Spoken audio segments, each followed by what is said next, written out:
మహారాజుకి సత్యం యొక్క విలువ చెప్తున్నప్పుడు చెప్పింది కదా, ఖచ్చితంగా చెప్తాను.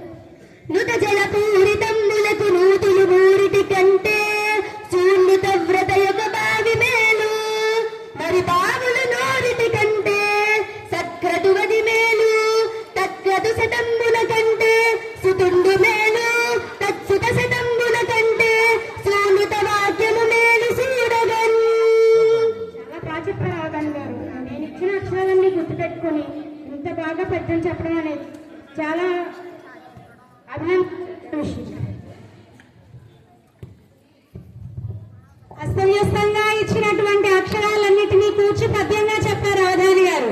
పద్య పూరణ అంతా పూర్తయినట్లేనా? ఇప్పుడు ఈ సిద్ధాక్షరంలో మీరు చెప్పిన పద్యం మీకు ఏమైనా మీరు పూరించి గుర్తుందా?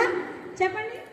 చదువుల తల్లి శారద, చదువుల తల్లి శారద, మదిలో మాధ్యము బాపి మధుర వచనము గుదిరింపుము నా కవితను పదిలముగా నాదు జన్మ ఫలవంతముగా.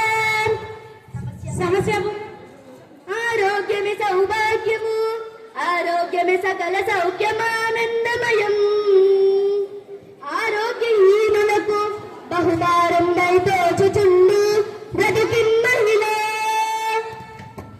దత్తపది రెండైపోయిను దేశము,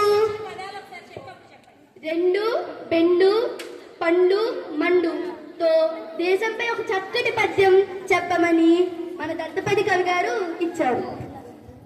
రెండైపోయిను దేశము, బెండైపోయినది జాతి బెంగన్ కృంగన్, పండైనను కాయైనను ఖండమునే మండనముగా ధరించన్. వర్ణన